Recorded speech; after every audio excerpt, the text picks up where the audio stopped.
Welcome to computer tips and tricks. আজকের আমাদের বিষয় হলো এক্সেল। এক্সেল স্কুল থেকে কলেজ এবং কর্মক্ষেত্রে খুব গুরুত্বপূর্ণ ভূমিকা পালন করে, তাই এক্সেলের সব খুঁটিনাটি বিষয়টাকে খুব ভালো করে জানাটা খুব আবশ্যক। তাই আজ আমরা এক্সেলের এইরকমই কিছু খুঁটিনাটি ছোটোখাটো বিষয় কিন্তু খুব গুরুত্বপূর্ণ বিষয়ের ওপর আলোকপাত করব। তাহলে শুরু করা যাক।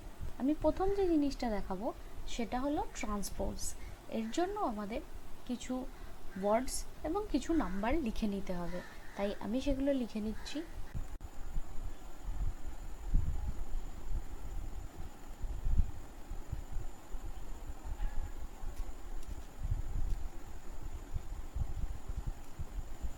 এখানে কিছু ওয়ার্ডস এবং নাম্বার আমি লিখে নিয়েছি।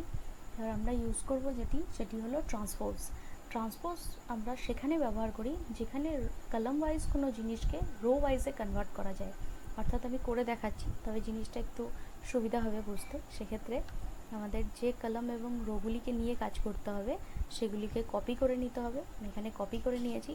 যেটা আমি বললাম যে কলাম ওয়াইজ জিনিসকে রোতে কনভার্ট করতে হবে, অর্থাৎ ঠিক এটার অপোজিট ফর্ম হবে। সেক্ষেত্রে এখানে আমি দুটো কলাম ব্যবহার করেছি এবং 5টা রো ব্যবহার করেছি, তাই আমি এখানে ঠিক অপোজিট ফর্মে দুটো রো এবং 5টা কলাম সিলেক্ট করে নেব। তারপরে ইকুয়াল দিয়ে ট্রান্সপোজ কথাটা লিখে ফার্স্ট ব্র্যাকেটের মধ্যে নির্দিষ্ট সেলগুলি সিলেক্ট করে নিয়ে ব্র্যাকেট ক্লোজ করে কন্ট্রোল শিফট এবং এন্টার প্রেস করব। তাহলে এখানে দেখা যাচ্ছে যে বিবি সিসি ডিডি যে জিনিসগুলি ছিল সেগুলি পাশাপাশি চলে এসেছে, অর্থাৎ কলাম ওয়াইজ চলে এসেছে। যেগুলি রো ওয়াইজ ছিল এবং যেগুলো কলাম ওয়াইজ ছিল, অর্থাৎ এর পাশে 76 যেটা কলাম ওয়াইজ ছিল সেটি রো ওয়াইজ তার নিচে চলে এসেছে। নেক্সট আমি দেখাবো কোনো নাম্বারকে হাইড করা। সেক্ষেত্রে আমি একটা নাম্বার লিখে নিচ্ছি এবং এক্ষেত্রে আমি বলবো এটি কোনো কলাম হাইড বা রো হাইড নয়, এটি নাম্বার হাইড করা। এর জন্য নাম্বারটিকে সিলেক্ট করে আমরা রাইট ক্লিক করে ফরম্যাট সেল অপশানে ক্লিক করব। দেন এখান থেকে আমরা কাস্টম অপশানে ক্লিক করব। জেনারেল যে ওয়ার্ডটি টাইপ করা আছে এখানে সেটিকে মুছে দিয়ে আমরা 3টে সেমিকোলন প্রেস করব এবং ওকে বাটনে ক্লিক করে নেব। দেখতে পাচ্ছি নাম্বারটা কিন্তু ওখানে আর দেখা যাচ্ছে না, কিন্তু আমি দেখাবো যে নাম্বারটি ওখানেই আছে। তাই আমি এখানে কিছুই না করে ডাইরেক্ট ফর্মুলা বারে নিয়ে গিয়ে দেখাচ্ছি যে এখানে 120 দেখা যাচ্ছে এবং এখানে গিয়ে ক্লিক করলে দেখা যাচ্ছে নাম্বারটি এখানে চলে এসেছে। কিন্তু আবার যদি আমরা এই সেলে গিয়ে ক্লিক করে দেখাই তাহলে দেখা যাচ্ছে নাম্বারটি হিডেন, অর্থাৎ নাম্বার এখানে দেখা যাচ্ছে না। নেক্সট আমি দেখাবো ক্যালেন্ডার কিভাবে আনা যায়। এর জন্য না তো আমরা কোনো ফিল সিরিজ বা লেখালেখি কোনো কিছুরই ব্যবহার করব না, বাট ক্যালেন্ডার কি করে আনা যায় সেটাই দেখব। তার জন্য আমাকে প্রথমে এখানে ডেভেলপার ট্যাবটা আনতে হবে। আমি দেখিয়ে দিচ্ছি ডেভেলপার ট্যাবটা কিভাবে আনবো। অফিস বাটনে ক্লিক করার পর এখান থেকে এক্সেল অপশানে ক্লিক করতে হবে। এখান থেকে শো ডেভেলপার ট্যাবটাকে অন রাখতে হবে অ্যান্ড দেন ওকে বাটনে ক্লিক করতে হবে। তাহলেই এখানে দেখা যাবে ডেভেলপার ট্যাবটি চলে এসেছে। ডেভেলপার ট্যাবে ক্লিক করে এখান থেকে ইনসার্ট অপশানে ক্লিক করে আমরা মোড টুলসে ক্লিক করব এবং সেখান থেকে দেখব একটা ডায়লগ বক্স ওপেন হয়ে গেছে। সেখান থেকে আমরা ক্যালেন্ডার কন্ট্রোলে ক্লিক করব, দেন ওকে প্রেস করব।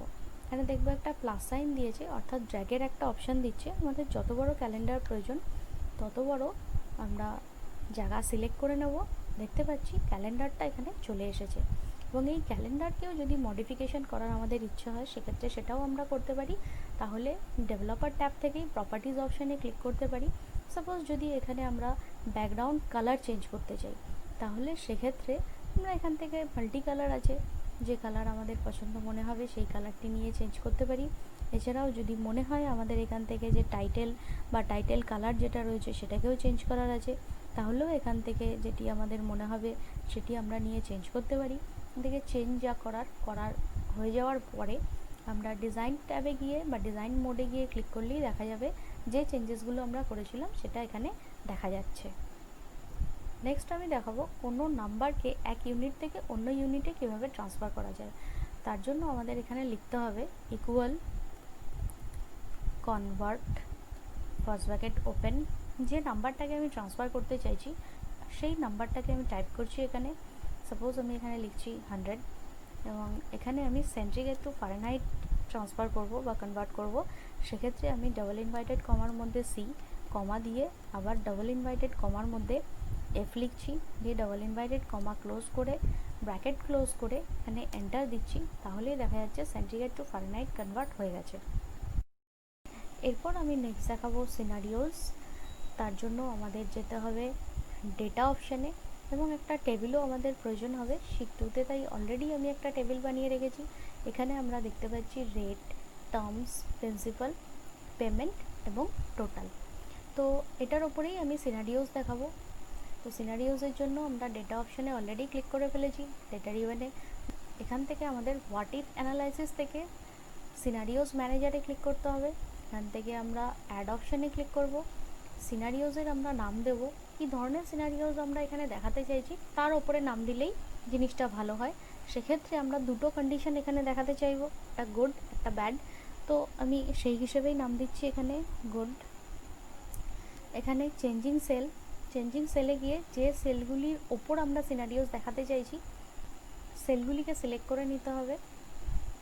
এখান থেকে আমরা সেলগুলিকে সিলেক্ট করে নিলাম এবং এখানে এসে আমরা ওকে বাটন প্রেস করলাম। এখানে আমরা গুড যেহেতু দিয়েছি তাই সেখান থেকে আমি কিছু পার্সেন্টেজ ইনক্রিজ করে দিচ্ছি। সাপোজ আমি এখানে 5 করে দিচ্ছি এবং যেটা 30,000 ছিল সেটাকে ইরেজ করে আমি 40 করে দিলাম, দেন ওকে প্রেস করলাম। এখনই আমি এটাকে দেখব না, আমি অ্যাড করব। অ্যাড করে একটা গুড দিয়েছিলাম, তো একটা ওটস কেস সিনারিওস দেখব ওটস, এবং এখানেও আমাকে একই রকমভাবে সেল সিলেকশন যেহেতু করাই রয়েছে তাই এখানে আর কিছু করতে হচ্ছে না আলাদা করে।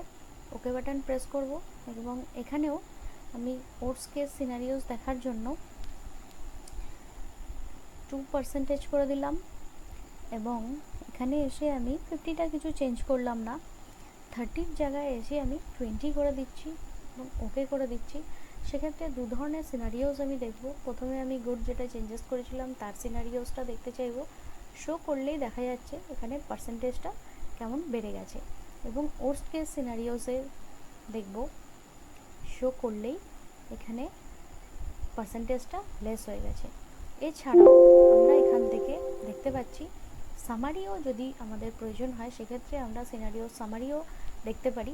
সেক্ষেত্রে সামারিতে ক্লিক করে এখানে আমাদের বলছে সিনারিও সামারি, বা যদি পিভট টেবিলে দেখতে হয় তাহলে পিভট টেবিলের ট্যাব নিতে হবে।